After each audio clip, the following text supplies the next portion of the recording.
U102 Hindi. अध्याय 1011 जल विष। धन्यवाद गठबंधन के लिए लकड़ी सफेद सोना। ज़ेड बॉस मुहुआ ने अपने दिल में गणना की। सबसे पहले तो वह अकेले अग्नि बुद्ध को नहीं मार सकता था, जब तक कि यहाँ कोई प्रथम श्रेणी का बड़ा स्वरूप न हो जो उसे तोड़ सके, और फिर उसे बड़े स्वरूप के अंदर अग्नि बुद्ध की भी आवश्यकता होगी। केवल तभी जब वह उल्टी आत्मा स्वरूप की रचना पूरी कर ले और उसे कुचलकर मार डाले। अन्यथा भले ही अग्नि बुद्ध वहीं खड़े होकर स्वयं पर प्रहार होने दें, फिर भी वे अपनी समस्त आध्यात्मिक शक्ति समाप्त हो जाने के कारण उसे मार नहीं पाएंगे। खेती में असमानता बहुत अधिक थी।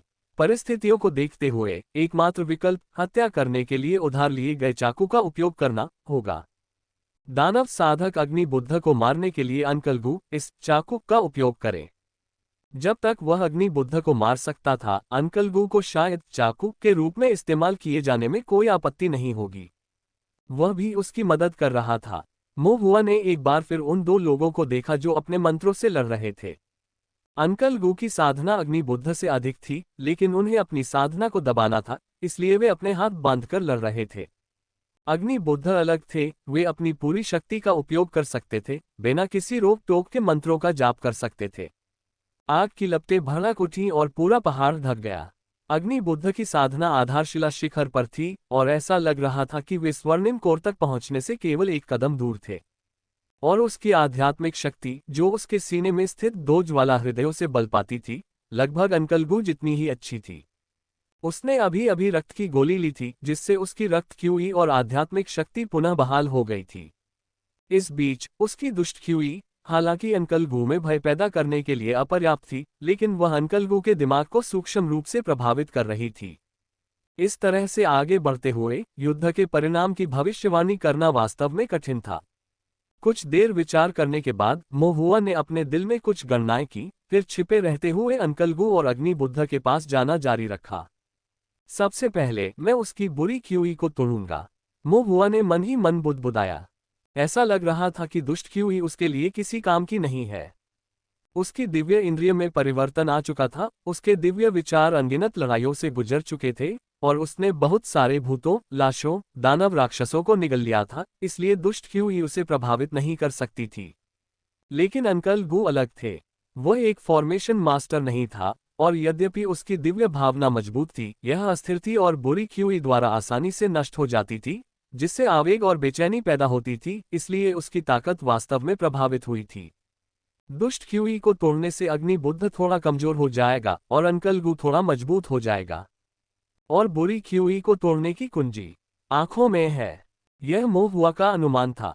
वह दुष्ट क्यूई को अच्छी तरह से नहीं समझता था, लेकिन दिव्य भावना, दिव्य विचार और कुछ कारणता के अपने शोध के आधार पर उन्होंने निष्कर्ष निकाला कि चूंकि बुरी क्यूई भय पैदा कर सकती है, यह एक प्रकार की क्यूई थी जो स्वर्ग और पृथ्वी की क्यूई और दिव्य भावना के विचार के बीच मौजूद थी। और हत्या को दुष्ट क्यूई में बदलने में सक्षम होना, इससे ये संकेत मिलता है कि इसमें कार्य कारण के नियमों का समावेश था। मुहुआ की धारणा में अग्नि बुद्ध का पूरा शरीर अग्नि के मंत्रों से आच्छादित था जो दुष्ट क्यूई को ले जा रहे थे। यही वह बात होगी जिसे अग्नि बुद्ध ने हत्या को दुष्टता में बदलो, दुष्टता को मंत्रों से परिष्कृत करो, कहा था। लेकिन उसे बुरी क्यूई को दबाने के लिए बौद्ध धर्म की साधना पर भी निर्भर रहना पड़ा, ताकि वह उसके प्रतिकूल प्रभाव को रोक सके और उसकी दिव्य इंद्रिय को परेशान न कर सके।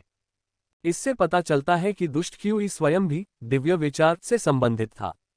दिव्य भावना चेतना के सागर में निवास करती है। आंखें दिव्य विचारों की खिड़कियां हैं, इसलिए वह स्थान जहां बुरी क्यूई सबसे अधिक एकत्रित होती है और सबसे अधिक हिंसक रूप से उतार चढ़ाव करती है, वहां आंखें ही होनी चाहिए। मुहुआ ने अग्नि बुद्ध की आंखों पर एक और नजर डाली। अग्नि बुद्ध की आंखों के भीतर भयंकर लपटें जल रही थीं, और अग्नि की चमक के बीच एक मोटी धुंधली गैस थी, जिसके दर्शन मात्र से ही हृदय भय से भर जाता था। उनकी दृष्टि में साधारण साधक संभवतः भयभीत हो जाएंगे और वध के लिए भीड़ बन जाएंगे।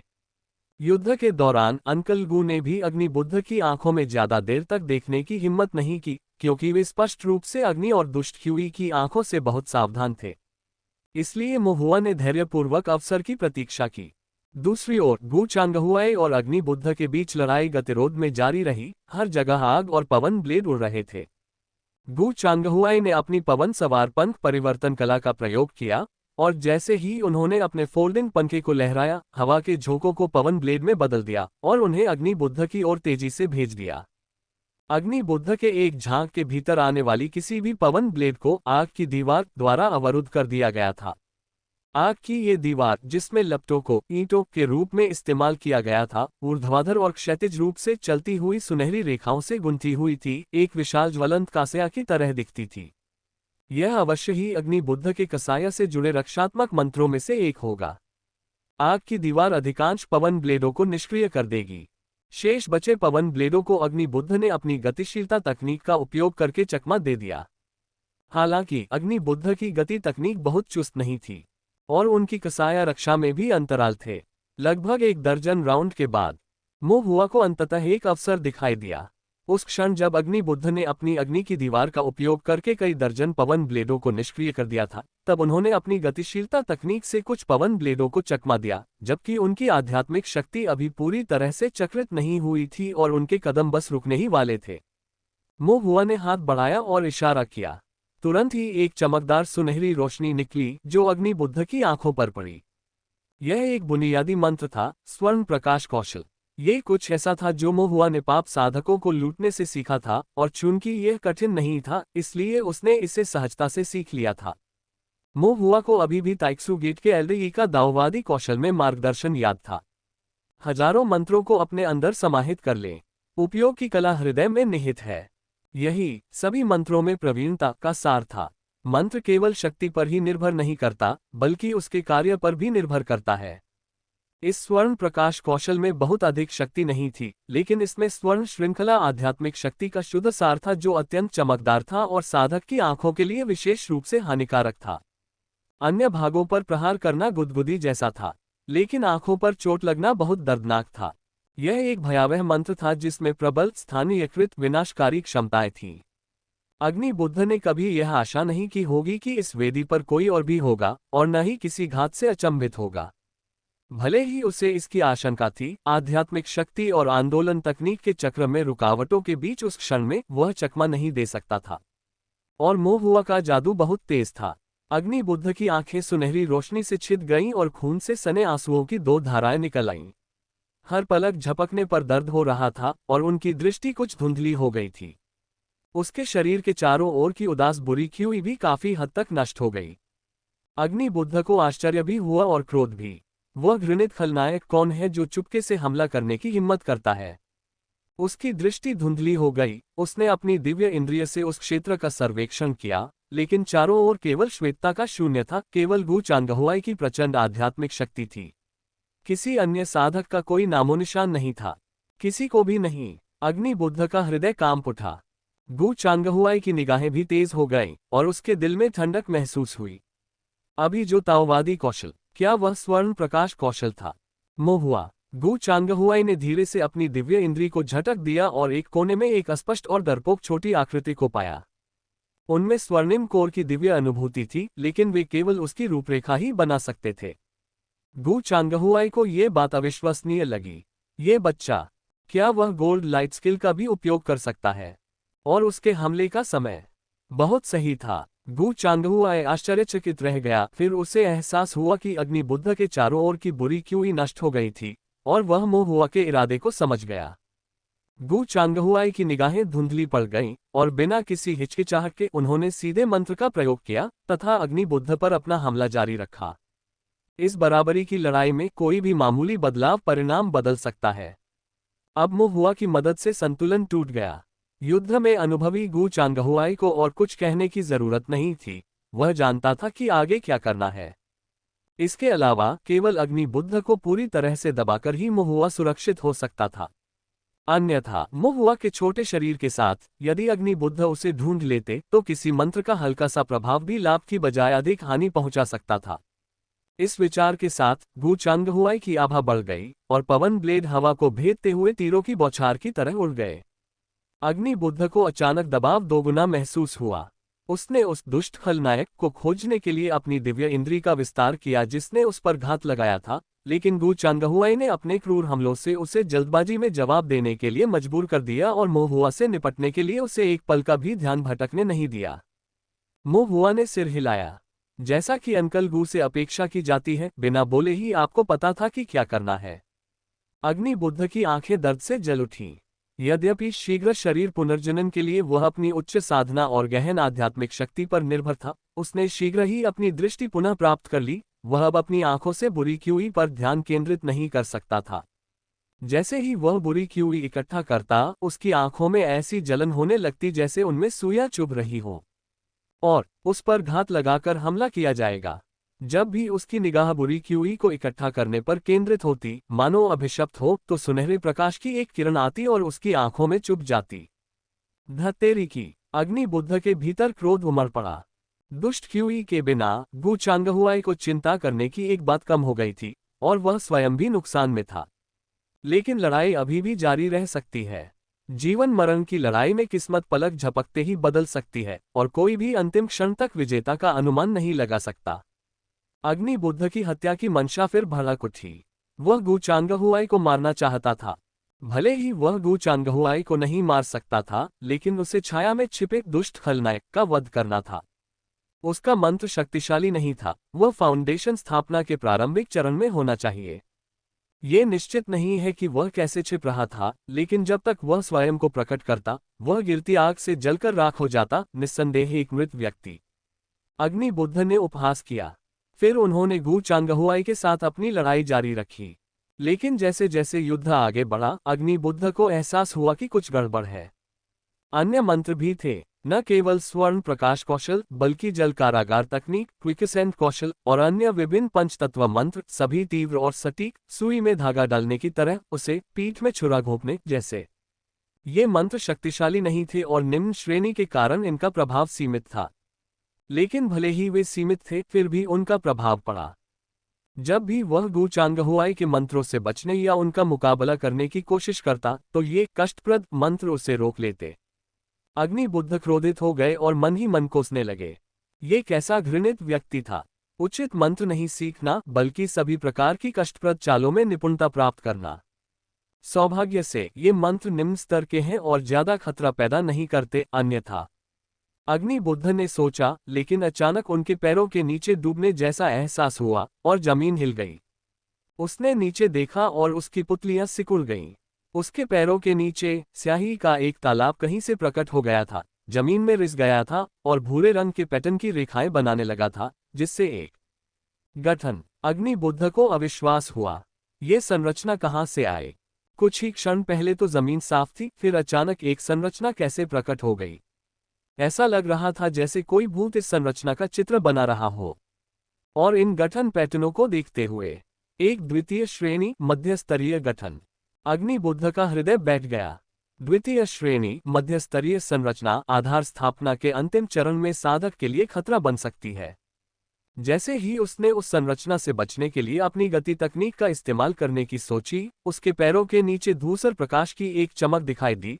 आध्यात्मिक शक्ति तेजी से प्रवाहित हुई और एक पल में संरचना सक्रिय हो गई। जमीन एक पिंजरे में बदल गई, जिसने अग्नि बुद्ध को जहां वह खड़ा था फंसा दिया। बागू माउंटेन ट्रैपिंग संरचना। ये ट्रैपिंग संरचना आधार स्थापना के अंतिम चरण में साधक को रोक सकती थी, और यद्यपि नियंत्रण अवधि कम हो जाती थी, फिर भी यह उसे 5 या 6 सांसों तक रोके रखने के लिए पर्याप्त थी। उस क्षण गु चांगहुआई ने अवसर का लाभ उठाया, अपनी आध्यात्मिक शक्ति को प्रेरित किया और सैकड़ों पवन ब्लेडों को प्रचंड तूफान की तरह अग्नि बुद्ध पर बमबारी करते हुए छोड़ दिया। अग्नि बुद्ध केवल स्वयं को तैयार कर सकते थे, अपने कासिया को फैला सकते थे और उसे एक अग्नि दीवार में संघनित कर सकते थे। पवन ब्लेड अग्नि दीवार से टकराते थे, जिससे आध्यात्मिक शक्ति के विस्फोट उत्पन्न होते थे, जो ऊपर उठते और नीचे गिरते थे। लेकिन वहां बहुत अधिक पवन ब्लेड थे और अग्नि दीवार उनका सामना नहीं कर सकी। कुछ ही क्षणों के बाद लगातार जारी पवन ब्लेडों ने अग्नि दीवार को चकनाचूर कर दिया और शेष ब्लेडों ने अग्नि बुद्ध को अपने आगोश में ले लिया। जहां भी पवन धारें टकराईं, चट्टानें टूट गईं और धुआं उठने लगा। जैसे ही धूल साफ हुई, अग्नि बुद्ध का स्वरूप प्रकट हुआ। वह पूरी तरह से अस्त व्यस्त दिख रहा था। उसका कसाय कई घावों से भरा हुआ था, उसके मुंह के कोने से खून रिस रहा था, लेकिन उसकी ऊर्जा बहुत अधिक कमजोर नहीं हुई थी। ये देखकर मुहुआ अपने अंदर ही अंदर आह भरने से खुद को नहीं रोक सका। यह अग्नि बुद्ध वास्तव में कठोर है, गहन दुष्ट शक्ति और कसाया से मजबूत रक्षा के साथ। इतने लंबे समय तक संघर्ष करने के बाद भी उनकी मृत्यु नहीं हुई। अग्निबुद्ध ने घृणा से मुंह में खून थूका और कुटिलता से उपहास किया। गु चांगहुआई, मुझे उम्मीद नहीं थी कि तुम्हें मदद मिलेगी। गु चांगहुआई ने कोई जवाब नहीं दिया। अग्निबुद्ध की निगाहें गंभीर और कुछ हद तक हैरान करने वाली थीं। आपने वास्तव में कब गठन स्थापित किया? गु चांगहुआई के चेहरे पर भाव नहीं थे, लेकिन वह खुद से सोचने से खुद को नहीं रोक सका। मुझे कैसे पता होगा? ये संरचना उनके द्वारा स्थापित नहीं की गई थी। उसने ये भी नहीं देखा था कि मोहुआ ने अग्निबुद्ध के पैरों के नीचे संरचना कैसे स्थापित की। इस युवा की फॉर्मेशन तकनीकें वास्तव में कपटी थीं। अग्निबुद्ध कुछ और कहना चाहते थे, लेकिन गु चांगहुआई ने पहले ही उनके फोल्डिंग फैन को पकड़ लिया था, उनके मंत्र को नियंत्रित कर लिया था और अपना हमला जारी रखा था। अग्निबुद्ध के पास युद्ध जारी रखने के अलावा कोई विकल्प नहीं था, लेकिन स्थिति उसके लिए लगातार प्रतिकूल होती जा रही थी। जबकि उसे गोल्डन कोर स्टीवर्ट गु चांगहुआई के साथ संलग्न होना था, उसे विभिन्न भयावह मंत्रों से भी सावधान रहना था। इससे भी अधिक, उसे अपने कदमों पर ध्यान देना पड़ता था ताकि वो उन अकथनीय संरचनाओं से बच सके जो उस समय अज्ञात प्रतीत होती थी। हार निश्चित है, अग्निबुद्ध ने तुरंत ही उसके हृदय में निर्णय कर दिया।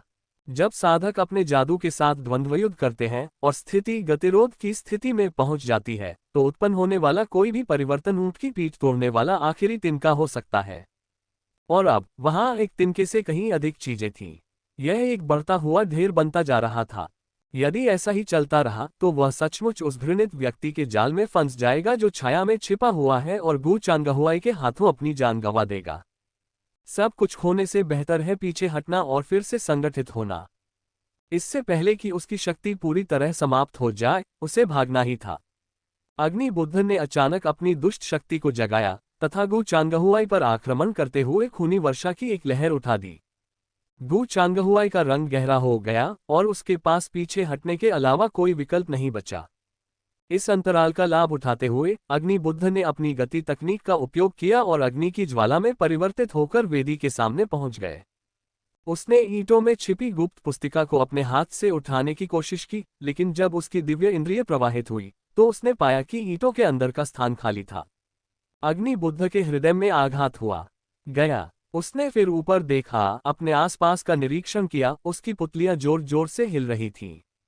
उसके चारों ओर संरचना को नीले और हरे रंग की आध्यात्मिक स्याही से खींचा गया था, अनजाने में, जिससे एक जटिल सरणी बन गई थी।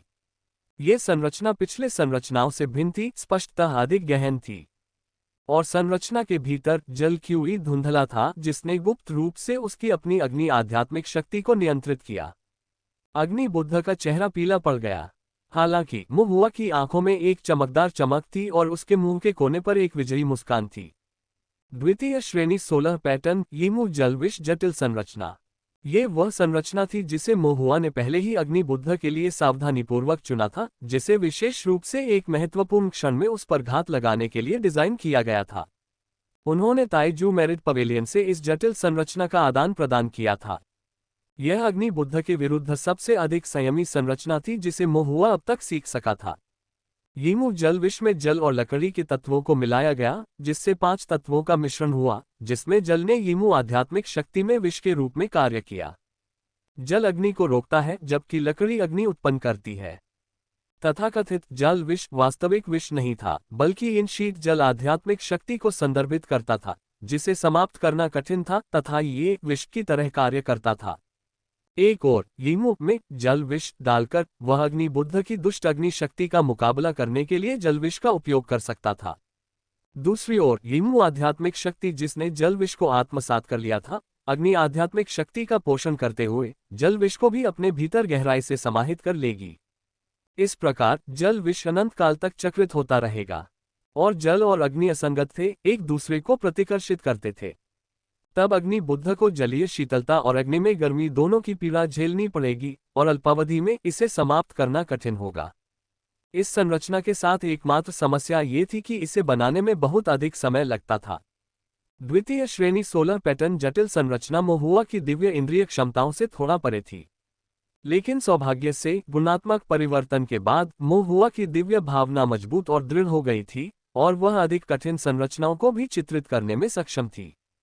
क्योंकि संरचना जटिल थी, इसलिए ड्राइंग संरचना को नियंत्रित करना बहुत धीमा था। धीरे धीरे चित्र बनाते समय स्वाभाविक रूप से अग्नि बुद्ध द्वारा उसे देखा जा सकता था, जो तब पहले से ही चकमा दे सकते थे। और मोह हुआ कि दिव्य बुद्धि के साथ उसके पास केवल एक ही मौका था। यदि वह असफल हो गया तो उसके सारे प्रयास व्यर्थ हो जाएंगे। तो मोह हुआ ने जुआ खेला। उन्होंने अनुमान लगाया कि अग्नि बुद्ध निश्चित रूप से उल्का अग्नि कौशल गुप्त मैनुअल को पुनः प्राप्त करने के लिए वेदी पर वापस आएंगे। इसलिए उन्होंने पहले से ही अनुमान लगा लिया था और भंडारण ईंट के पास इस जटिल संरचना का निर्माण किया था। और अग्नि बुद्ध ने वास्तव में मोह हुआ की उम्मीदों को निराश नहीं किया, बल्कि वास्तव में अपने उल्का अग्नि कौशल गुप्त मैनुअल को पुनः प्राप्त करने के लिए वापस लौटे, जो पहले से ही मोह हुआ के कब्जे में था। भंडारण स्थान खाली था, अंदर कुछ भी नहीं था सिवाय एक संरचना के जो प्रतीक्षा में पड़ी थी। अग्नि बुद्ध के स्तब्ध कर देने वाले क्षण में मोह हुआ ने एक उंगली उठाई, जिससे यीमु जलविश जटिल संरचना में विस्फोट हो गया। नीले पानी और हरे लकड़ी की आध्यात्मिक शक्ति अचानक फूट पड़ी। यीमु आध्यात्मिक शक्ति बढ़ी, जल विष दो आध्यात्मिक सांपों के विलीन होने के समान छटपटाया तथा संरचना के मध्य में अग्नि बुद्ध को लगातार डसने लगा। संकट का सामना करते हुए अग्नि बुद्ध ने अपने शरीर की रक्षा के लिए शीघ्रता से कासया को सक्रिय कर दिया। लेकिन उसके कासया में पहले से ही बहुत सारे आंसू थे। जल और लकड़ी की आध्यात्मिक शक्ति ने विषैले सांपों की तरह हमला किया, उसके मांस को काट लिया और उसके रक्त प्रवाह में आध्यात्मिक शक्ति का जहर इंजेक्ट कर दिया। अग्नि बुद्ध को अचानक हड्डियों को कंपा देने वाली ठंड का एहसास हुआ। जल और अग्नि दोनों की पीड़ा असहनीय थी। उसी समय यीमु आध्यात्मिक शक्ति द्वारा उत्तेजित उसके शरीर की दुष्ट अग्नि और भी अधिक भयंकर हो गई। लेकिन ये यीमु आध्यात्मिक शक्ति जलविष के साथ मिश्रित थी, इसलिए जितनी अधिक उसकी दुष्ट अग्नि भड़कती गई, जलविष उतनी ही गहरी जड़ें जमाता गया। अग्नि बुद्ध का चेहरा हरा, फिर नीला और कभी कभी लाल हो जाता था, जो बहुत ही अजीब लगता था। लेकिन अंततः वह फाउंडेशन स्थापना के शिखर पर था। उसकी दुष्ट शक्ति भारी थी और उसने अपने शरीर के भीतर जल विष को दबाने के लिए बलपूर्वक अपनी साधना का उपयोग किया। यद्यपि जल विष दबा दिया गया था, फिर भी वह महसूस कर सकता था कि उसकी गतिविधियां धीमी हो रही हैं, उसकी प्रतिक्रियाएं भी विलंबित हो रही हैं, तथा जलविष लगातार उसकी आध्यात्मिक शक्ति को क्षीण कर रहा है। अग्नि बुद्ध को अपने हृदय में भय और घबराहट महसूस हुई। 5 तत्वों की उत्पत्ति और संयम निर्माण का प्रवाह, ये संरचनाओं का एक अत्यंत गहन अनुप्रयोग था। ये वास्तव में कौन है? अग्नि बुद्ध की दृष्टि तीव्र हो गई, क्योंकि उस क्षण उन्हें अंततः किसी के निकट होने का आभास हुआ, जो कि दिव्य इंद्रियों के अत्यधिक सेवन के कारण हुआ था तथा जिससे उनकी उपस्थिति के धुंधले निशान प्रकट हो रहे थे। अग्नि बुद्ध ने अपने दांत पीस लिए, अपना हाथ लहराया और आग की एक लकीर आकाश से होकर गुजरी। इससे पहले मोह हुआ ने कई संरचनाओं को बनाने के लिए दिव्य इंद्रिय नियंत्रण स्याही का उपयोग किया था। इस समय यीमु जलविष संकुल रचना पूरी करने के बाद उसकी दिव्य इंद्रिय कुछ सुस्त पड़ गई। उसकी गुप्त तकनीक में भी एक दोष प्रकट हुआ और तभी अग्नि बुद्ध ने उसकी उपस्थिति का पता लगाया। जब से यह बात सामने आई है, वह अब और नहीं छिपता। ज्वाला एक पहाड़ी चट्टान से टकराए, लेकिन मोह हुआ ने पहले ही जलमार्ग से गुजरने वाले कदम का उपयोग करके उसे बचा लिया था और फिर वह हल्के से नीचे उतरा, जिससे उसका आकार प्रकट हो गया। अग्नि बुद्ध ने ऐसी छोटी सी आकृति देखकर भौहें चढ़ाईं। एक बौना किसान। जैसे ही मोह हुआ का आकार स्पष्ट हुआ, अग्नि बुद्ध ने फिर से देखा और उनकी पुतलियां हिंसक रूप से हिल गईं, उनकी आंखें चौड़ी हो गईं। बौना नहीं, एक बच्चा। और वह इस बच्चे को जानता था। अग्नि बुद्ध को तुरंत याद आ गया। ये युवा किसान ही था जिसने बिशन शहर के बाहर चायगर में अपने 4 साथियों की पहचान कर ली थी। अग्नि बुद्ध की निगाहें रुक गईं, बुदबुदाते हुए, ये कैसे संभव है? ये कैसे हो सकता है? उस समय का वह तुच्छ फाउंडेशन प्रतिष्ठान, यह एक अजीब मजाक था। अग्नि बुद्ध अंदर से कांप उठे। उसने मोह हुआ को घूर कर देखा। क्या तुम्हारी स्टील्थ तकनीक हिडन एल्डर सेकंड की 5 तत्वों वाली स्टील्थ तकनीक से है? क्या हिडन एल्डर सेकंड भी तुम्हारे हाथ लग गया? मोह हुआ मुस्कुराया और बोला, तुम्हारा क्या विचार है? अग्नि बुद्ध ने भौहें चढ़ाईं। उस क्षण उसे अचानक झटका लगा। उसने नीचे देखा और पाया कि उसके पैरों पर और अधिक आध्यात्मिक स्याही बह रही थी और एक और गठन आकार ले रहा था। उनके हृदय में असीम क्रोध उमड़ पड़ा। अग्नि बुद्ध का चेहरा दुष्ट ख्यूई के अतिरेक से राख जैसा हो गया, जो उनकी बौद्ध साधना की मानसिकता को तोड़ने के करीब पहुंच गया था। ये छोटा सा बदमाश बहुत घमंडी है। क्या वह बातचीत के संक्षिप्त क्षण में भी उसके विरुद्ध षड्यंत्र रच रहा था? दरअसल मोहुआ एक और संरचना बना रहा था। उसकी दिव्य इंद्रिय शीघ्र ही ठीक हो गई। उस छोटी सी अवधि में उसकी दिव्य इंद्रिय कुछ हद तक पुनः प्राप्त हो गई थी। और कुछ न सोचते हुए उसने अग्नि बुद्ध के बोलते समय एक और गुप्त संरचना बनाने का अवसर लिया। दुर्भाग्यवश अग्नि बुद्ध ने इसे देख लिया। यह अग्नि बुद्ध वास्तव में सजग था। अग्नि बुद्ध ने अपने भीतर के जल विष को दबा दिया, एक गहरी सांस ली और जल्दी से दूर चले गए। मोहुआ ने आह भरी और केवल चिल्ला सका, अंकल गू। इससे पहले कि शब्द गिरते गू चांगहुआई का पवन ब्लेड आ गया। गू चांगहुई भी भावनात्मक उथल पुथल महसूस कर रहे थे। वह नहीं जानता था कि मोहुआ ने किस प्रकार की संरचना तैयार की थी, लेकिन अग्नि बुद्ध का चेहरा नीले और हरे रंग में बदल रहा था, जाहिर है सही स्थिति में नहीं। जब वह नीचे गिरा हुआ था तो उस पर वार करने का यही सही समय था। गू चांगहुआई एक बार फिर अग्नि बुद्ध के साथ युद्ध में शामिल हो गया। मोहुआ बगल से देख रहा था, उसका दिमाग स्पष्ट रूप से गणना कर रहा था। यीमू जल विष जटिल संरचना अकेले अग्नि बुद्ध को नहीं मार सकती, लेकिन जल विष उसकी गति को धीमा कर देता, उसकी प्रतिक्रिया में देरी कर देता तथा जल और अग्नि के संघर्ष के कारण उसे पीड़ा पहुंचाता, जिससे अग्नि बुद्ध की आध्यात्मिक शक्ति अव्यवस्थित हो जाती। इस तरह अंकल गू के लिए फायर बुद्धा को खत्म करना बहुत आसान हो जाएगा, और उसे बस इतना करना था कि दूर रहकर अग्नि बुद्ध को मरते हुए देखना था। उसे कुछ करने की कोई आवश्यकता नहीं थी, अन्यथा अग्नि बुद्ध एक कोने में फंसे जानवर की तरह हताश होकर मरने से पहले आत्मविनाश कर लेंगे और उसे प्रभावित करेंगे। स्थिति वास्तव में ऐसी ही थी। अग्नि बुद्ध को गू चांगहुआई द्वारा प्रताड़ित किया जा रहा था, जिससे वह सांस लेने में असमर्थ हो गया था। उसे क्रोध तो आया, लेकिन वह असहाय था। उसने कभी नहीं सोचा था कि वह एक ऐसे बच्चे के प्यार में पड़ जाएगा जिसके साथ उसकी सिर्फ एक बार मुलाकात हुई थी।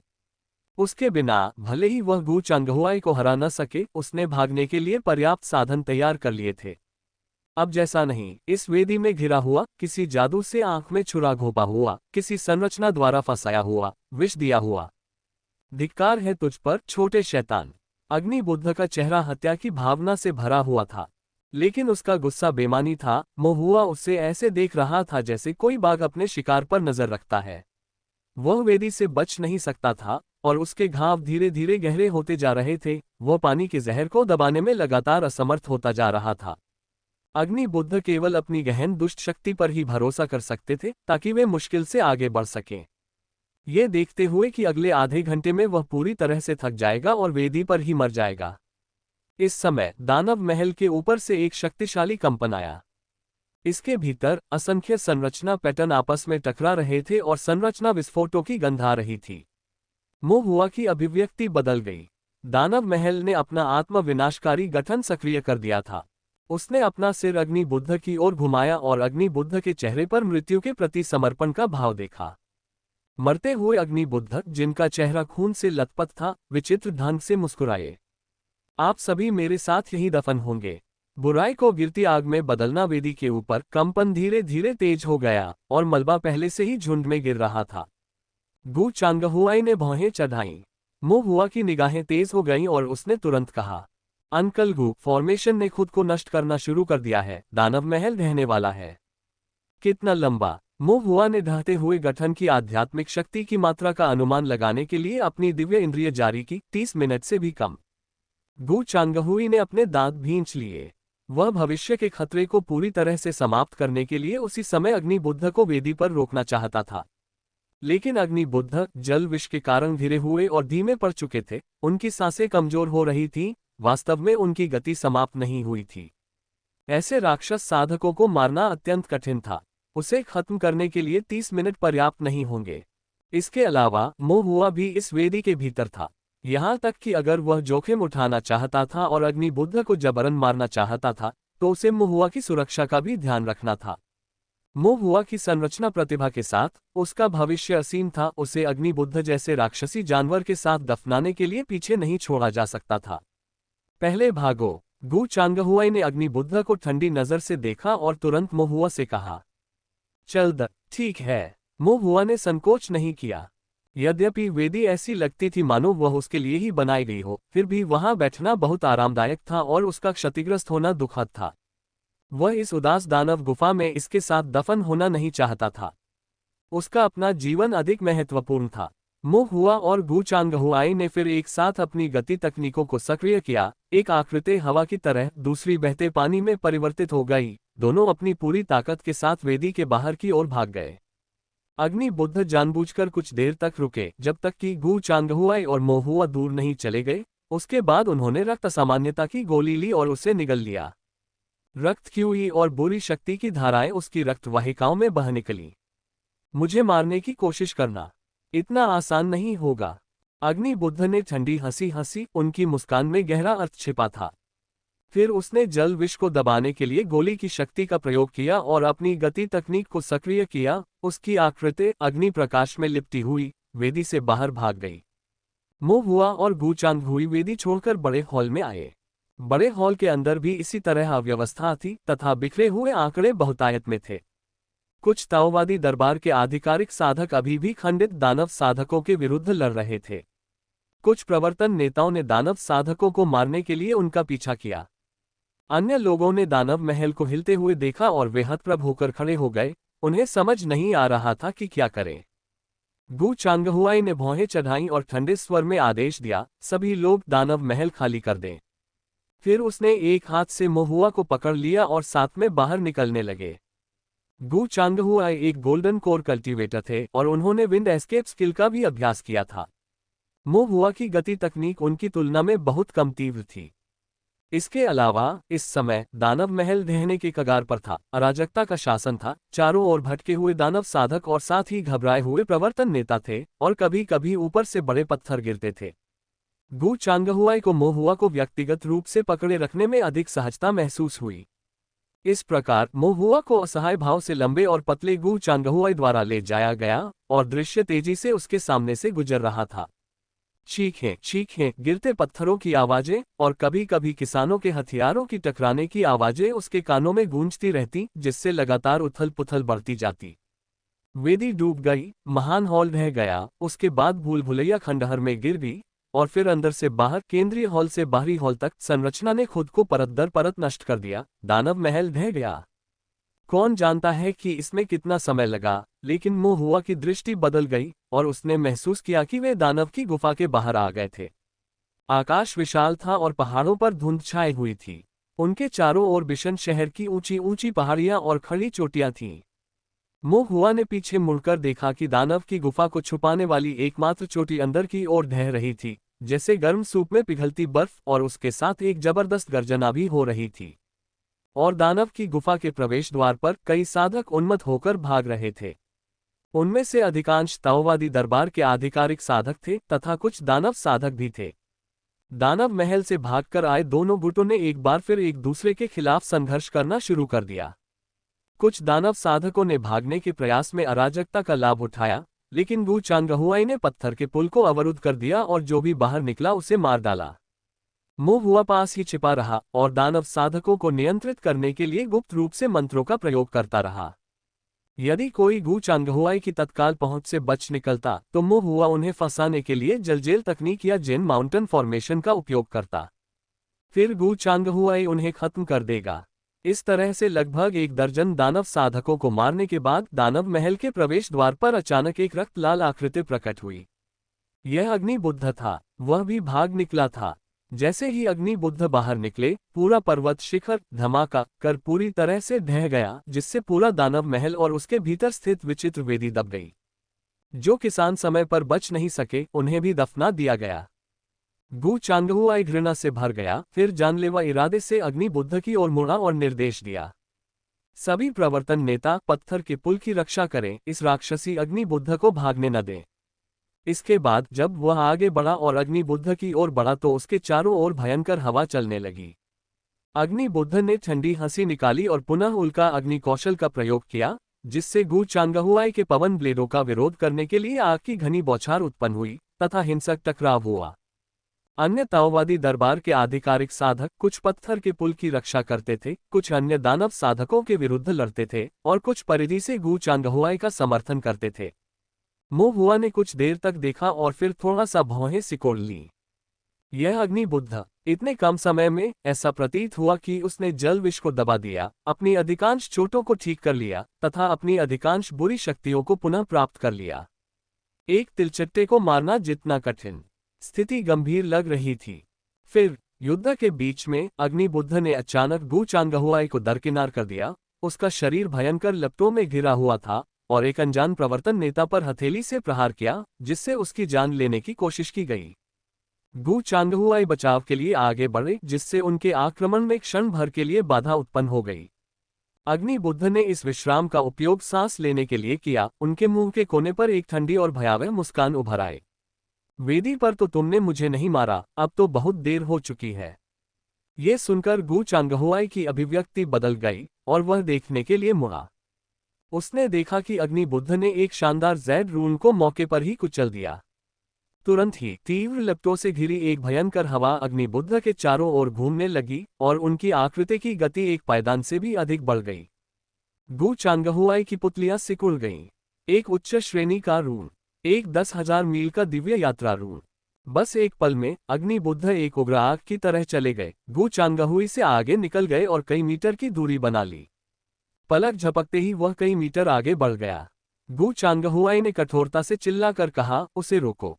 यह आदेश सुनते ही सभी प्रवर्तन नेताओं के चेहरे गंभीर हो गए। उन्होंने अपनी तलवारें उठाईं और पत्थर के पुल के प्रवेश द्वार पर अभेद्य सुरक्षा घेरा बनाकर अग्निबुद्ध का रास्ता रोक दिया। अग्निबुद्ध ने अपनी दृष्टि एकाग्र की और जिस उल्का पर वह सवार थे उसमें से आग उनके चारों ओर फूट पड़ी और उन्होंने भयंकर आक्रमण शुरू कर दिया। एक बार जब वह सुरक्षा घेरे को तोड़कर पत्थर के पुल को पीछे छोड़ देगा तो वह समुद्र में प्रवेश करने वाले अजगर की तरह होगा, स्वतंत्र और उन्मुक्त। अग्निबुद्ध ने प्रवर्तन नेताओं के साथ जमकर संघर्ष किया। उसकी आंखें क्षतिग्रस्त थीं, इसलिए वह अपनी दुष्ट क्यूई को पूरी तरह से प्रकट नहीं कर सकता था। वह केवल डराने धमकाने में सक्षम था, ताओवादी दरबार के साधकों के हृदय में भय उत्पन्न करने में असमर्थ था। हालांकि दुष्ट शक्ति की धार और निषिद्ध तकनीकों की दुर्जय शक्ति पर भरोसा करते हुए वह धीरे धीरे घेरे को तोड़ रहा था। दूसरी ओर गु चांगहुआई भी पूरी ताकत से दौड़ रहा था।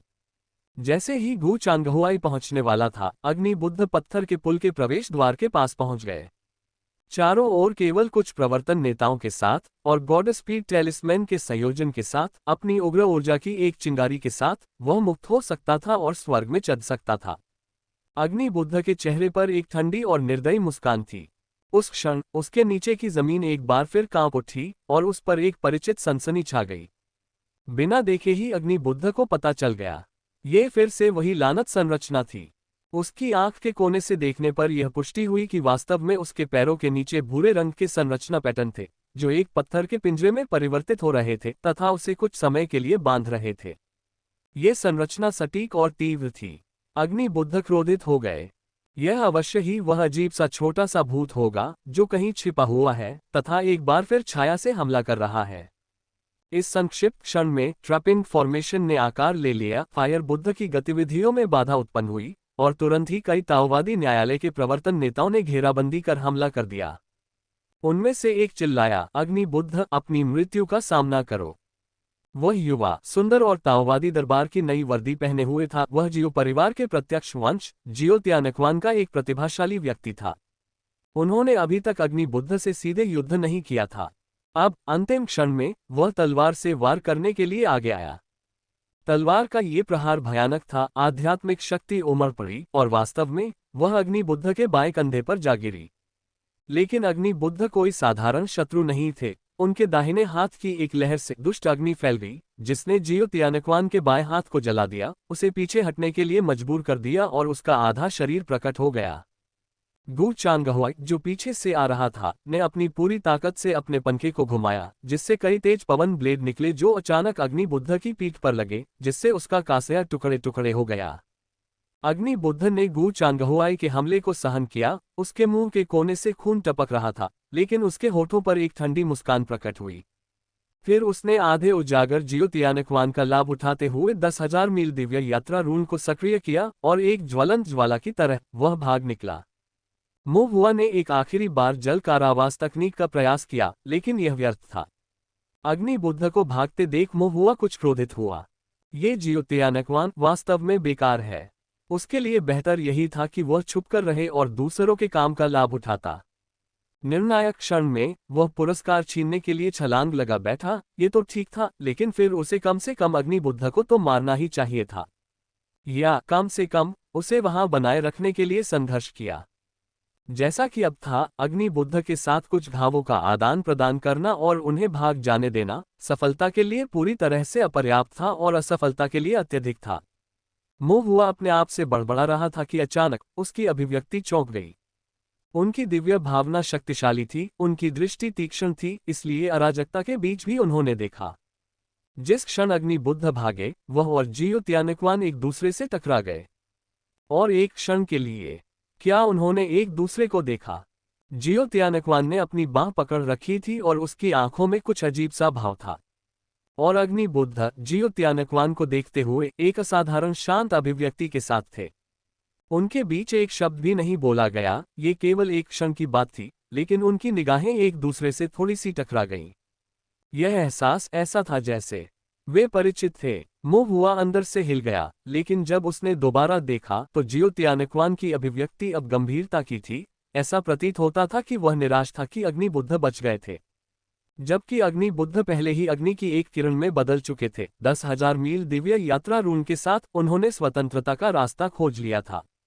गु चांगहुआई ने गुस्से में पीछे से जोर से आदेश दिया, उसका पीछा करो। वह भी एक भयंकर तूफान में परिवर्तित हो गया। अग्नि बुद्ध के भागने की दिशा में आगे बढ़ रहा था, उसके पीछे कई ताओवादी दरबार के साधक भी थे। मोह हुआ चुपचाप जियो त्यानक्वान को देख रहा था, उसके विचार उथल पुथल हो रहे थे। ऐसा लग रहा था वहां एक बड़ी मछली थी। अल्पविराम। मोह हुआ फायर बुद्धा के पीछा में गु चांगहुई के साथ शामिल नहीं हुआ। अग्नि बुद्ध बहुत तेज थे और वे उन्हें पकड़ नहीं सके। इसके अलावा उनके पास इतनी आध्यात्मिक शक्ति भी नहीं थी कि वे इतने लंबे समय तक पीछा करते हुए अपनी गतिशीलता तकनीक को बनाए रख सकें। वही ईमानदारी से बिशन शहर में रुका रहा, अंकल गु की खबर का इंतजार करता रहा, साथ ही खुद को आराम देने का अवसर भी। अगली सुबह गु चांगहुआई थका हुआ और धूल से सना हुआ लौटा। अग्नि बुद्ध बच गए। गु चांगहुआई ने गहरी सांस ली, उसका स्वर कड़वा था। मोह हुआ को ये बात अफसोस की बात लगी, लेकिन उसे आश्चर्य नहीं हुआ। अग्नि बुद्ध जैसे राक्षस साधक को, जिसमें बढ़ती हुई दुष्ट शक्ति हो, तब तक मारना कठिन था जब तक कि उसे पूरी तरह से घेर न लिया जाए और वह पूरी तरह से थक न जाए। अन्यथा बाहर बहुत सारे चर थे जिससे उसे खत्म करना कठिन हो जाता था। अंकल गु, 10,000 मील का दिव्य यात्रा रून क्या है? मोह हुआ ने धीरे से पूछा। गु चांगहुआई आश्चर्यचकित दिखे और आह भरते हुए बोले, यह एक असाधारण रून है, गोल्डन कोर के नीचे के साधकों द्वारा यात्रा या भागने के लिए उपयोग किया जाने वाला शीर्ष स्तरीय रून। ऐसे रून आमतौर पर केवल बड़े कुलों या कुलीन परिवारों के पास ही होते हैं। मोह हुआ ने कहा, तो अग्नि बुद्ध के पास जो रून था, क्या उसने उसे लूटा था, चुराया था, या फिर किसी ने उसे दिया? मोह हुआ ने इसका स्पष्ट उल्लेख नहीं किया, लेकिन गु चांगहुआई समझ गया। उसका चेहरा गंभीर हो गया। मोह हुआ ने चारों ओर नजर घुमाए और फिर धीरे से कहा, अंकल गु, वह हाउलिंग सेलेस्टियल डॉग जियो त्यानक्वान अग्नि बुद्ध को जानता है। गु चांगहुआई की आंखें सख्त हो गईं। तुम्हें कैसे पता? मैंने देखा, मोह हुआ ने कहा। जब अग्नि बुद्ध भाग रहे थे तो उन्होंने जियाओ त्यानक्वान के साथ एक नजर का आदान प्रदान किया, एक नजर जो परिचितों के बीच एक नजर की तरह थी। चांगहुआई ने पिछले दिन की घटनाओं को याद करते हुए भौहें चढ़ाईं, उस विशेष दृश्य को याद नहीं किया। मोह हुआ ने कहा, यह बहुत संक्षिप्त था, पलक झपकते ही, लेकिन मैंने इसे अपनी पैनी नजरों से पकड़ लिया। अग्नि बुद्ध और हाउलिंग सेलेस्टियल डॉग दृष्टि के माध्यम से संदेश दे रहे थे। गु चांगहुआई की भौहें और भी कस गईं। उसने एक पल के लिए सोचा, लेकिन फिर भी अपना सिर हिला दिया। तार्किक रूप से यह अत्यधिक असंभव है। अग्नि बुद्ध की आयु 200 वर्ष से भी अधिक है। जियाओ त्यानक्वान शायद 20 या 30 वर्ष के आसपास ही होंगे। उनकी आयु में बहुत अंतर है। जब अग्नि बुद्ध अपने बुरे कर्मों के लिए कुख्यात थे, तब जियाओ त्यानक्वान का जन्म भी नहीं हुआ था। यह असंभव है कि उन दोनों के बीच कोई संबंध हो। अग्नि बुद्ध के व्यक्तित्व के साथ वह जरूरी नहीं कि जियो त्यानक्वान के बारे में उच्च विचार रखता हो। मोह हुआ ने धीमी आवाज में कहा, क्या ये जियाओ परिवार हो सकता है? गु चांगहुआई ने थोड़ा और सोचा, फिर अपना सिर हिलाया। दानव महल के इस घेरे में जियो परिवार ने कई लोगों को खो दिया। ये ताओवादी दरबार में जियो परिवार के स्तंभ थे। अपनी ही नींव को मिटाना आत्मघाती होगा। अगर जियाओ त्यानक्वान ऐसा करना भी चाहे तो जियाओ परिवार के पुराने पूर्वज कभी राजी नहीं होंगे। मोह हुआ ने सिर हिलाया, लेकिन फिर भी उसे लगा कि कुछ गड़बड़ है। मोह हुआ कि उलझन भरी अभिव्यक्ति को देखकर और यह न जानते हुए कि वह क्या सोच रहा है, इस डर से कि वह कुछ अकल्पनीय कर सकता है, गुनाह भरी। मैं इस मामले पर ध्यान दूंगा, आपको इसके बारे में चिंता करने की जरूरत नहीं है। इसके अलावा बाहरी लोगों से इसका जिक्र मत करना, वरना अगर जियाओ परिवार को इसके बारे में पता चल गया तो वे निश्चित रूप से तुम पर अफवाहें फैलाने और जियाओ परिवार को बदनाम करने का आरोप लगाएंगे और तुम्हें परेशान करेंगे। जियाओ परिवार का ताओवादी दरबार में महत्वपूर्ण प्रभाव है, उनके द्वारा निशाना बनाए जाने पर आपको हर मोड़ पर बाधा होगी और जीवन बहुत कठिन हो जाएगा। मोह हुआ ने बार बार सिर हिलाया। इस मामले को वास्तव में सावधानी से निपटाने की आवश्यकता थी। मोह हुआ ने फिर पूछा, अंकल गु, अग्नि बुद्ध वास्तव में कहाँ भाग गए? गु चांगहुआई की अभिव्यक्ति गंभीर हो गई। कियानिक्स्यू राज्य सीमा से परे, सटीक स्थान अभी भी अस्पष्ट है, लेकिन मैंने पहले ही रास्ते में विभिन्न अमर शहरों में ताओवादी न्यायालयों को सूचित कर दिया है कि वे उसका पीछा करने और उसे रोकने के लिए वांछित आदेश जारी करें। उम्मीद है हम अग्नि बुद्ध को रोक सकेंगे। गु चांगहुआई ने आह भरी। यदि अग्नि बुद्ध भागकर कियानिक्स्यू राज्य की सीमा के बाहर छिपकर स्वस्थ होने और विकसित होने लगे तो वापस आने पर संभवतः रक्तपात का एक और तूफान आएगा। अनेक किसान कष्ट सहेंगे और भयानक मौत मरेंगे। यदि वह सचमुच स्वर्णिम कोर को प्राप्त कर लेता तो विनाश अथाह होता। मोह हुआ ने भी आह भरी, उसका मूड भारी था। इसलिए मोह हुआ कुछ और कहना चाहता था, लेकिन गु चांगहुआई ने कहा, इसकी चिंता छोड़ो, शीघ्र ही साधना के लिए अपने संप्रदाय में वापस जाओ। अग्नि बुद्ध की खोज खतरनाक भी है और लंबी भी। आप इसके पीछे कितना समय लगा सकते हैं? आपके पास तो कुल 7 दिन की ही छुट्टी है ना? 2 दिन बचे हैं, मोह हुआ ने कहा। क्या 2 दिन बहुत हैं? कियान राज्य इतना विशाल है कि अग्नि बुद्ध के पीछे भागने में यात्रा के लिए भी पर्याप्त समय नहीं मिलेगा, गु चांगहुआई ने ठंडे स्वर में कहा। लेकिन मोह हुआ अभी भी जिद करना चाहता था।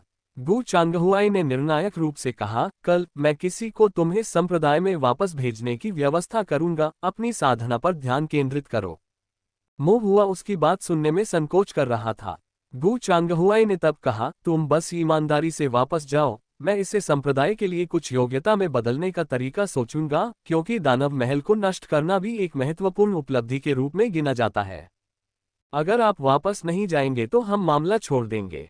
मोह हुआ ने तुरंत सहमति जताते हुए आज्ञाकारी भाव से कहा, ठीक है अंकल गु, मैं आपकी बात सुनूंगा। अल्पविराम। अगली सुबह गु चांगहुआई ने मोह हुआ को संप्रदाय में वापस भेजने के लिए एक गाड़ी किराए पर ली। मूलतः गु चांगहुआई अपने साथ 2 प्रवर्तन नेताओं को भेजना चाहते थे, लेकिन मोह हुआ प्रवर्तन नेताओं द्वारा अनुरक्षित नहीं होना चाहती थी।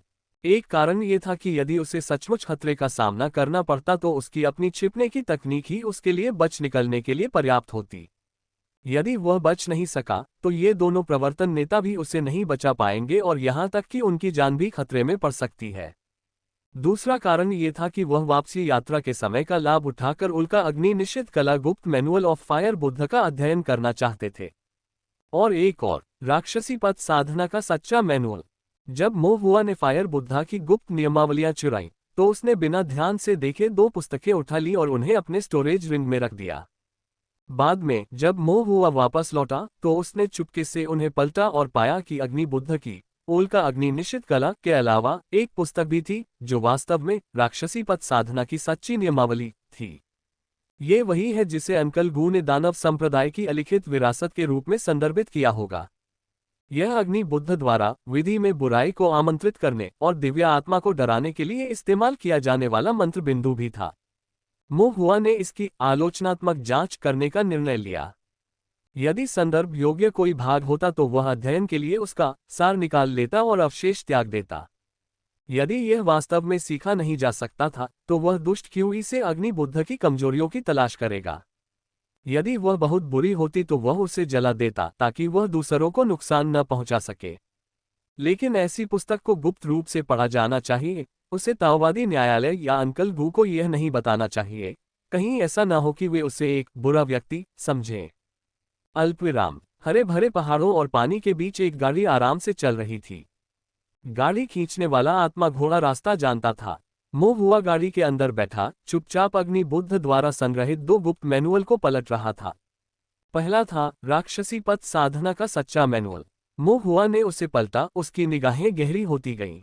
अपने नाम के अनुरूप ये वास्तव में एक रक्तपिपासु और क्रूर दानव संप्रदाय का ग्रंथ था। पुस्तक के अनुसार दुष्ट क्यूई भी स्वर्ग और पृथ्वी के बीच एक प्रकार की शक्ति है, जो आध्यात्मिक ऊर्जा और दिव्य विचार के बीच स्थित है, जो मूर्त और अमूर्त दोनों है। सरल शब्दों में कहें तो दुष्ट क्यूई की साधना की प्रक्रिया को मारना शब्द से अभिहित किया जाता है।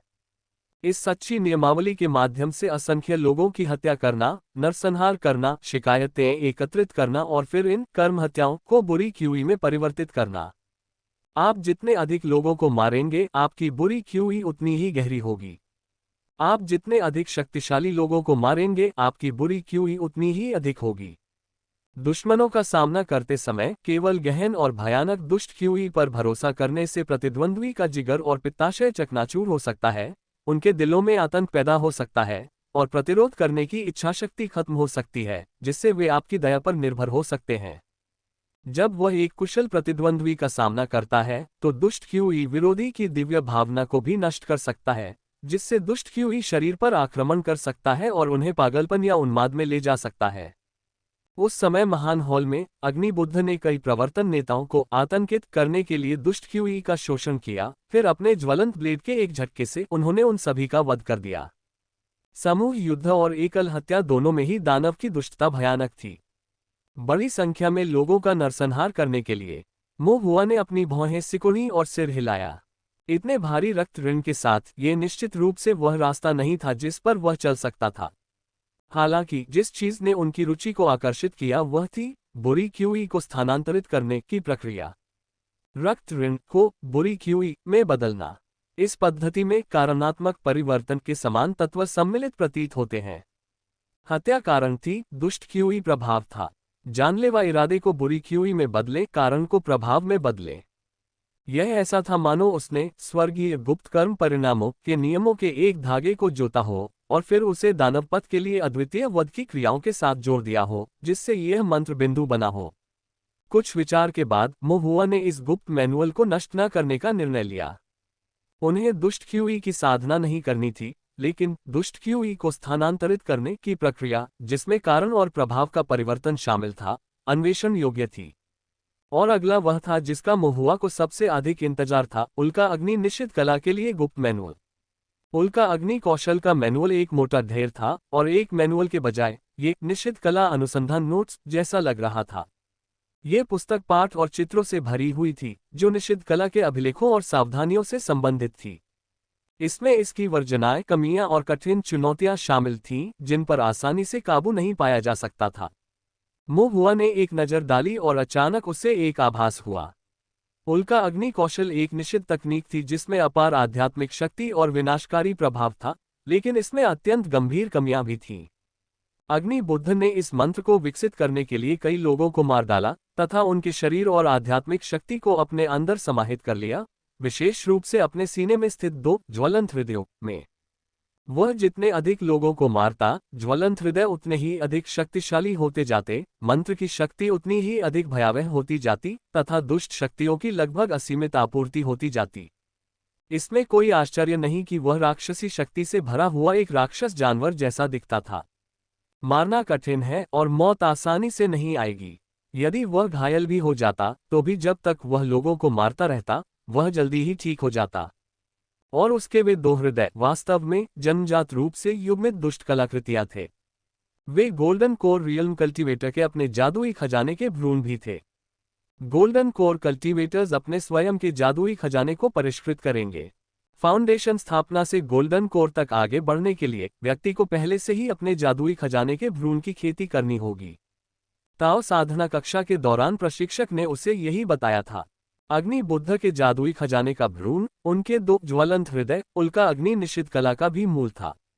जहां तक जादुई खजाने के भ्रूण की बात है, मोहुआ अपनी वर्तमान अवस्था में अभी भी इसे पूरी तरह से समझ नहीं सका था। वह अभी नींव स्थापना के प्रारंभिक चरण में था और स्वर्णिम कोर क्षेत्र तक पहुंचने से कुछ ही दूरी पर था। अपने जादुई खजाने की खेती के बारे में ज्ञान प्राप्त करना उसके लिए फिलहाल जरूरी नहीं था। जहां तक अग्नि बुद्ध के उल्का अग्नि कौशल का प्रश्न है, मोहुआ इससे सीखने वाला नहीं था, सीख नहीं सकता था, इसलिए इस पर विचार करने में बहुत अधिक समय खर्च करने की कोई आवश्यकता नहीं थी। अब उसे केवल एक स्थिर और नियंत्रणीय कौशल पैटर्न की आवश्यकता थी।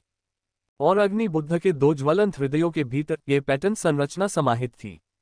आखिरकार वे दो हृदय उसके अपने जादुई खजाने के भ्रूण के रूप में हृदय की नसों में प्रत्यारोपित किए गए थे। यदि वे स्थिर नहीं होते तो अग्नि बुद्ध आत्मा विस्फोटित हो जाते और बहुत पहले ही नष्ट हो जाते। स्थिर और नियंत्रणीय कौशल पैटर्न। इस उद्देश्य को ध्यान में रखते हुए मोहुआ ने सार निकालने के लिए कचरे को त्याग दिया और अग्नि बुद्ध के उन दो हृदयों के भीतर अग्नि आध्यात्मिक शक्ति प्रवाह के मार्गों का अध्ययन करने पर ध्यान केंद्रित किया। उन्होंने इन मार्गों के आधार पर अग्नि आध्यात्मिक शक्ति प्रवाह के कई मौलिक कौशल पैटर्न भी निकाले, अनिवार्य रूप से लौकी को उसके मॉडल के अनुसार चित्रित किया। हालांकि ये सभी कौशल पैटर्न बहुत जटिल थे, लेकिन मोहुआ डर नहीं था। उनकी दिव्य भावना प्रबल थी, उन्हें जटिल मंत्रों से डर नहीं लगता था, जितना जटिल उतना अच्छा। इन कौशल पैटर्न को प्राप्त करने के बाद मोहुआ अपनी उत्सुकता को नियंत्रित करने में असमर्थ होकर गाड़ी में बैठ गया और प्रत्येक के साथ प्रयोग किया। सरल फायरबॉल तकनीक से शुरुआत करें। मोहुआ ने निश्चित तकनीक से आए इस जटिल कौशल पैटर्न के आधार पर फायरबॉल तकनीक को संगठित करना शुरू किया, फिर इसे जमीन की ओर लॉन्च किया। फायरबॉल शूटिंग की पूरी प्रक्रिया के माध्यम से मोहुआ ने कौशल पैटर्न की विविधताओं को समझना शुरू कर दिया। ये कितना शक्तिशाली था, क्या ये स्थिर या नियंत्रणीय था, क्या कौशल पैटर्न अस्थिरता से ग्रस्त था, इत्यादि। लगभग एक दर्जन प्रयासों के बाद मोहुआ को अंततः तुलनात्मक रूप से सबसे अधिक स्थिर और नियंत्रित करने में आसान फायरबॉल कौशल पैटर्न मिल गया। मोहुआ बहुत खुश था और वास्तव में फायरबॉल सम्मेलन के साथ प्रयोग करना चाहता था और इसकी शक्ति को देखने के लिए फायरबॉल तकनीक का आध्यात्मिक परिवर्तन करना चाहता था। लेकिन कुछ देर सोचने के बाद वह पीछे हट गया। ये संप्रदाय नहीं था। यदि वह गलती करता और मंत्र पर नियंत्रण खो देता और खुद को घायल कर लेता तो उसे बचाने के लिए कोई इल्द नहीं होता। मोहुआ ने अपने बेचैन दिल को दबा लिया, ये सोचकर कि वह संप्रदाय में लौटने के बाद इस मंत्र की शक्ति का परीक्षण करेगा। अल्पविराम। गाड़ी धीरे धीरे चलती रही। सड़क के दोनों ओर का दृश्य सुखद था। आत्मा क्षेत्रों के बीच के रास्तों से, घुमावदार रास्ते से, अमर शहरों से गुजरते हुए, और जैसे जैसे शाम होने लगी वे किंचेन पर्वत के बाहर पहुंच गए। पहाड़ को पार करके और थोड़ी देर आगे बढ़ने पर वे कियानिक्सियो राज्य की सीमा पर पहुंच जाएंगे। डूबते सूरज ने पहाड़ को रंग दिया था और शाम का आसमान रंगों से जगमगा रहा था। मोहुआ खिड़की पर झुककर सूर्यास्त देख रही थी। जैसे ही उसने देखा, मोहुआ का दिल अचानक धड़क उठा। सूर्यास्त ताज़ा खून जैसा लग रहा था। मोहुआ ने पलकें झपकाईं और जब उसने दोबारा देखा तो रंग बिरंगे बादल चमक रहे थे। पहले वाला खूनी दृश्य केवल उसका भ्रम था। मोहुआ को बेचैनी महसूस हुई। उसने स्वर्गीय गुप्त गणना का उपयोग करने का प्रयास किया और उस क्षण उसने एक चमकदार लाल अग्निमय कर्म श्रृंखला देखी जो उसके शरीर को रक्त की तरह ढक रही थी। मोहुआ की पुतलियां फैल गईं और बिना किसी हिचकिचाहट के वह तुरंत गाड़ी से बाहर कूद गया। कुछ ही देर में जिस गाड़ी में वह सवार था उसमें जोरदार विस्फोट हुआ, भयंकर आग लग गई और वह राख में तब्दील हो गई। मोहुआ उतरा और आगे देखा तो उसे आगे चौराहे पर एक आकृति दिखाई दी। लंबा और चौड़ा, दयालु चेहरे वाला, लेकिन रक्त लाल कसाया में लिपटा हुआ। उसकी आंखें हत्या के इरादे से जल रही थीं। यह अग्नि बुद्ध था। उसकी निगाहें बर्फीली थीं, आवाज उदासीन। युवा दाता, मुझे अपनी यात्रा पर साथ चलने की अनुमति दे। आग का गोला निषिद्ध तकनीक गठबंधन नेता लकड़ी सफेद सोना जैद के लिए अतिरिक्त। मोहुआ की खोपड़ी में झुनझुनी हुई, लेकिन उसने मुस्कुराने की कोशिश की और कहा, आदरणीय, आप बहुत दयालु हैं। मैं अकेले ही संप्रदाय में लौट सकता हूं, आपको मुझे भेजने की कोई जरूरत नहीं है। ताओवादी दरबार आपके पीछे पड़ा है, आपको जल्दी से भाग जाना चाहिए। अग्नि बुद्ध की निगाहें थोड़ी तेज हो गईं, उनके मुंह के कोनों पर मुस्कान आ गई। तो वह व्यक्ति जिसने मास्टर युआन का रूप धारण करके उस दिन मुझसे बात की थी, वास्तव में आप ही थे? बिल्कुल नहीं, मोहुआ ने जोरदार इनकार किया। लेकिन अग्नि बुद्ध ने पहले ही उसके बारे में अपना मन बना लिया था। जिसने मेरी राक्षसी पथ साधना की सच्ची नियमावली और वेदी पर उल्का अग्नि निषिद्ध कला चुराई थी, वह भी तुम ही थी, है न? मोहुआ का चेहरा उलझन से भर गया। आदरणीय, आप क्या कह रहे हैं? मुझे सचमुच समझ नहीं आ रहा। अग्नि बुद्ध की पलकें फड़क उठी। वह इतने लंबे समय तक जीवित रहा था, फिर भी उसने कभी ऐसा बेशर्म छोटा उपकारक नहीं देखा था। मोहुआ ने एक शर्मीली मुस्कान पेश की। आदरणीय, अगर आप नहीं जा रहे हैं तो कम से कम मुझे तो जाने दीजिए। अग्नि बुद्ध ने गहरी सांस ली और ठंडी आवाज में कहा, क्या आपको लगता है कि आप चले जा सकते हैं? यह देखकर कि अग्नि बुद्ध उसे छोड़ने वाले नहीं थे, मोहुआ ने आह भरी और असहाय होकर कहा, अगर आप मेरे अंकल गू को परेशान नहीं करते तो मुझ जैसे बच्चे को परेशान करने का क्या मतलब है? नहीं। अग्नि बुद्ध की निगाहें तीखी हो गईं, गू चांगहुआ तुमसे कहीं अधिक नीच है। मोहुआ आश्चर्यचकित रह गया। मैं आज गू चांगहुआई को नहीं मार सकता, लेकिन मैं उसे किसी और दिन मार सकता हूं। लेकिन आप अलग हैं। अग्नि बुद्ध ने मोहुआ को गौर से देखा। आपकी दिव्य भावना प्रबल है, आपकी गुप्त शक्ति प्रबल है और आपकी संरचना कौशल प्रबल है। आपकी गतिविधियां अप्रत्याशित हैं, आपके तरीके गूढ़ हैं और आपका मन षड्यंत्रों से भरा है। और फिर भी आप अभी फाउंडेशन स्थापना के प्रारंभिक चरण के स्तर पर ही हैं। समय के साथ आप निश्चित रूप से एक बड़ा खतरा बन जाएंगे। अग्नि बुद्ध की आंखों में मार डालने का ठंडा इरादा चमक रहा था। मुझे हमेशा यह आशंका रहती है कि अगर मैंने आज तुम्हें नहीं मारा तो देर सवेर मैं तुम्हारे हाथों मर जाऊंगा। मोहुआ की पलकें फड़कने लगी और उसने मुस्कुराने की कोशिश की। आदरणीय, आप मुझे ज्यादा आंक रहे हैं। मेरी प्रतिभा कमजोर है, मैं आपकी चिंता के लायक नहीं हूं। लेकिन अग्नि बुद्ध ने पहले ही उसे मारने का दृढ़ निश्चय कर लिया था। वह धीरे धीरे मोहुआ की ओर चला, उसके चेहरे पर करुणा का भाव था। फिर एक ठंडी मुस्कान प्रकट हुई। छोटे दानदाता, आपने मेरा उल्का अग्नि कौशल चुरा लिया है। मुझे डर है कि आप नहीं जानते कि इसका उपयोग कैसे किया जाए। अग्नि बुद्ध ने धीरे धीरे अपना हाथ आगे बढ़ाया। आग की लपटें उठने के साथ ही उनके भीतर बुरी शक्तियां उमड़ने लगीं। मैं तुम्हें अभी सिखाता हूं। और जिस क्षण अग्नि बुद्ध ने हाथ बढ़ाया, मोहुआ ने भी अपना हाथ उठाया और आगे की ओर टैप किया, जिससे एक प्रकट संरचना सक्रिय हो गई। अग्नि बुद्ध की पुतलियां सिकुड़ गईं। इस बार उसने इसे स्पष्ट रूप से देखा। मोहुआ की उंगली के एक थपथपाने से आध्यात्मिक स्याही हवा में उड़ गई, तेजी से जमीन पर घूमती हुई संरचना पैटर्न में जम गई और एक संरचना का निर्माण किया। दिव्य इंद्रिय नियंत्रण स्याही एक संरचना बनाने के लिए जमीन को छू रही है। अग्नि बुद्ध सदमे से हौंफने लगे। ये किस प्रकार की अविश्वसनीय फॉर्मेशन सेटअप तकनीक थी? यहां तक कि मास्टर युआन या कोई भी फॉर्मेशन मास्टर जिनसे उनका सामना हुआ था या जिनके बारे में उन्होंने अपने जीवन में सुना था, वे भी इतनी सहजता और बिना किसी बाधा के फॉर्मेशन का निर्माण नहीं कर सकते थे।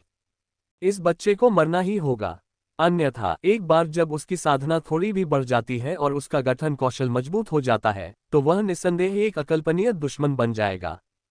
अग्नि बुद्ध की हत्या की मंशा भड़क उठी। उसके पैरों के नीचे एक संरचना प्रकट हुई, जिसने जेन माउंटेन संरचना का निर्माण किया और उसे वहीं फंसा लिया। लेकिन एक क्षण में ही आग की लपटें हिंसक रूप से उठी और जेन माउंटेन संरचना को पूरी तरह से नष्ट कर दिया। जब संरचना टूट गई, मोहुआ मुड़ा और भाग गया। वह जीत नहीं सका, उसे भागना पड़ा। अग्नि बुद्ध ने उपहास किया और पीछा जारी रखा, लेकिन कुछ ही कदम चलने के बाद उनके पैरों के नीचे संरचनाओं की एक और श्रृंखला सक्रिय हो गई, जिससे उनकी गतिविधियों में बाधा उत्पन्न हुई। अग्नि बुद्ध को तब एहसास हुआ कि जब वह इस युवक से बात कर रहा था, तो मोहुआ निष्क्रिय नहीं बैठा था, बल्कि उसने उसे रोकने के लिए चुपचाप जमीन पर कई संरचनाएं बना ली थीं। सचमुच एक चालाक छोटा शैतान। अग्नि बुद्ध ने ठंडी सांस ली। उसने अपनी दुष्ट शक्ति को चरम सीमा तक बढ़ा दिया। चारों ओर आग की बौछार होने लगी और एक विस्फोट के बाद मोहुआ द्वारा बनाए गए आसपास के सभी संरचनाओं को नष्ट कर दिया। फिर आग की लपटों की तरह वह गुस्से से मोहुआ का पीछा करने लगा। मोहुआ चौंक गया और उसने तुरंत गू चांगहुआ को संदेश भेजा, अंकल गू, मुझे बचाओ। अग्नि बुद्ध मुझे मारने की कोशिश कर रहे हैं। फिर उसने पीछे मुड़कर देखा तो अग्नि बुद्ध उसकी ओर बढ़ रहे थे।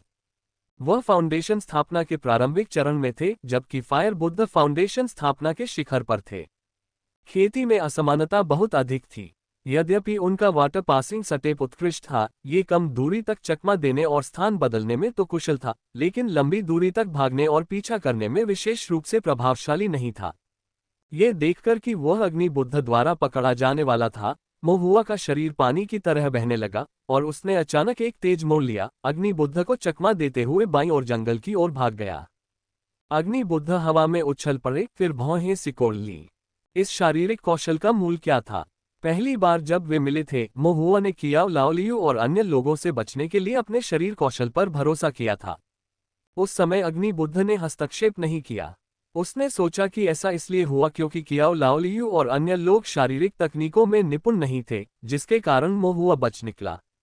लेकिन अब जब वह व्यक्तिगत रूप से उसे कैद कर रहा था और स्वयं इसका अनुभव कर रहा था, तो उसे एहसास हुआ कि यह जल प्रणाली शरीर कौशल उसकी अपेक्षा से कहीं अधिक कष्टकारी था।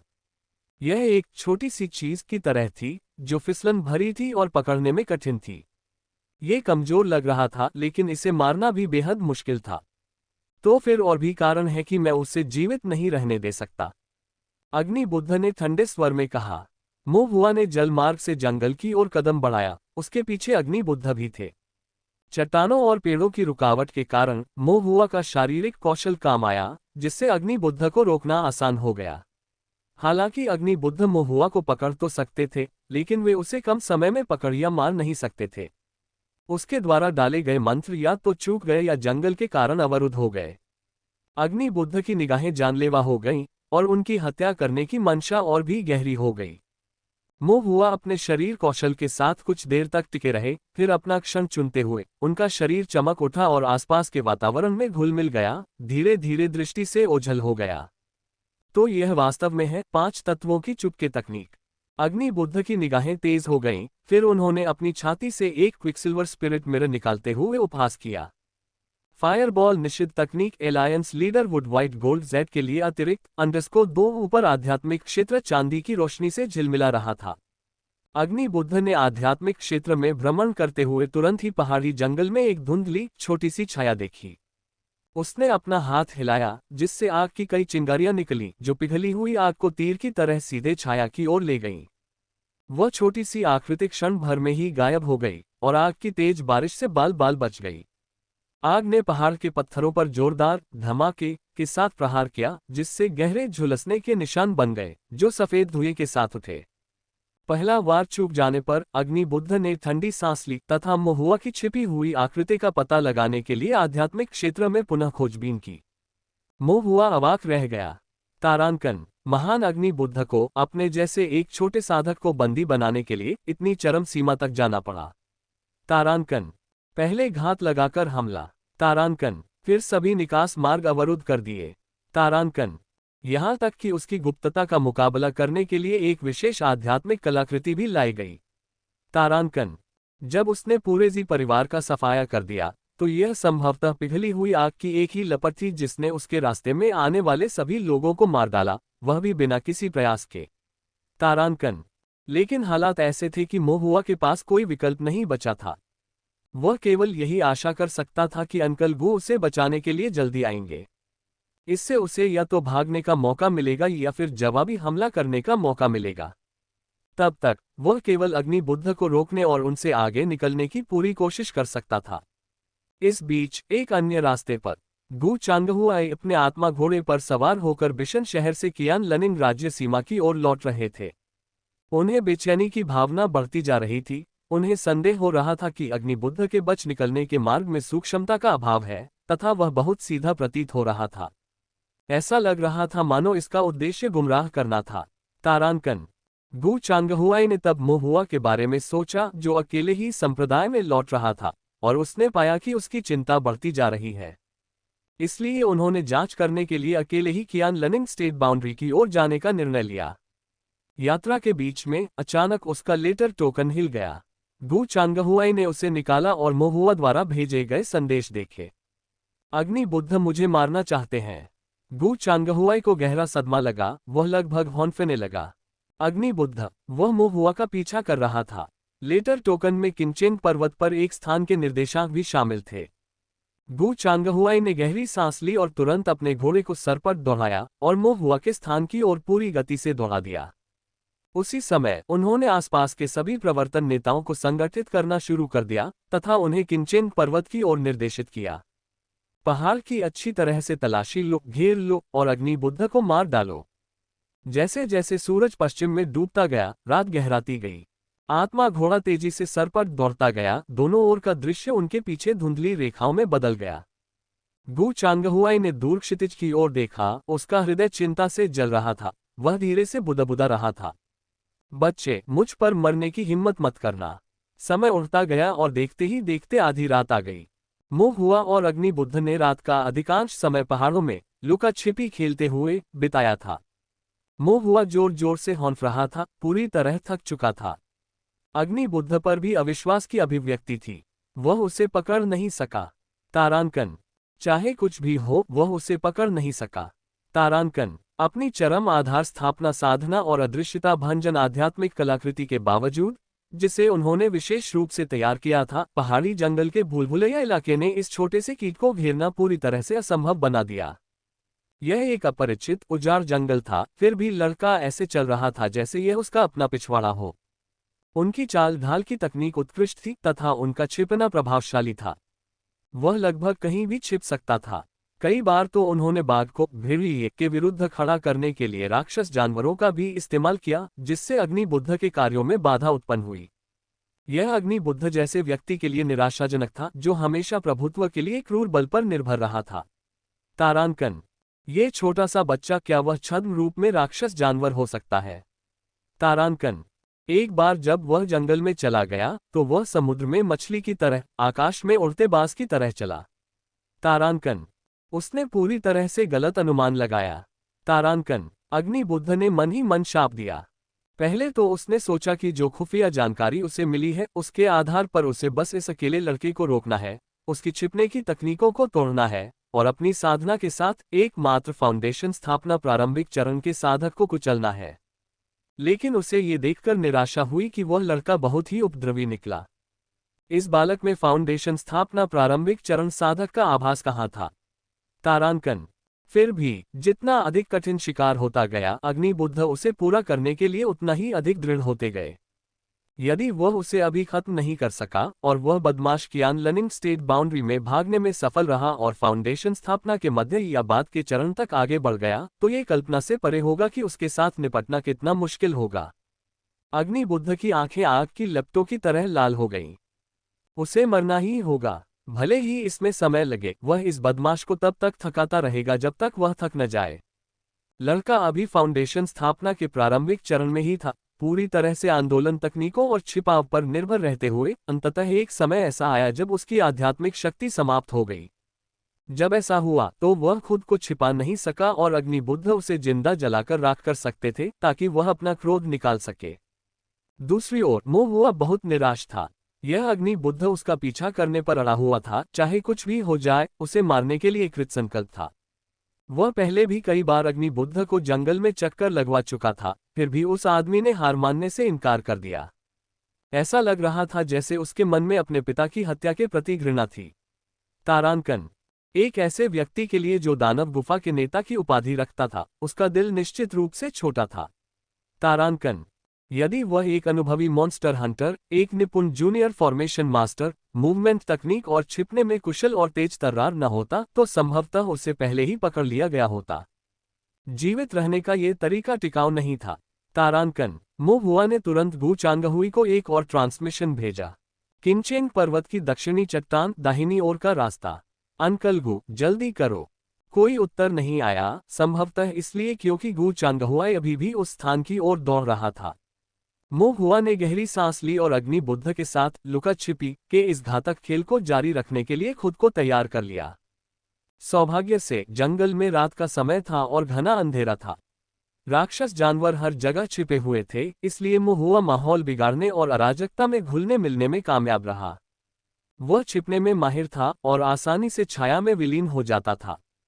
लेकिन अग्नि बुद्ध विवेकशील नहीं थे। वे जंगल में एक ज्वलंत प्रकाश स्तंभ की तरह घूम रहे थे। वे जहां भी जाते थे उनकी उपस्थिति स्पष्ट दिखाई देती थी। वे लगातार राक्षस जानवरों को परेशान कर रहे थे। इस घुसपैठ ने राक्षस जानवरों को नाराज कर दिया, जिनमें कुछ उच्च स्तरीय द्वितीय श्रेणी के जानवर भी शामिल थे, जो अग्नि बुद्ध से युद्ध में भिड़ेंगे।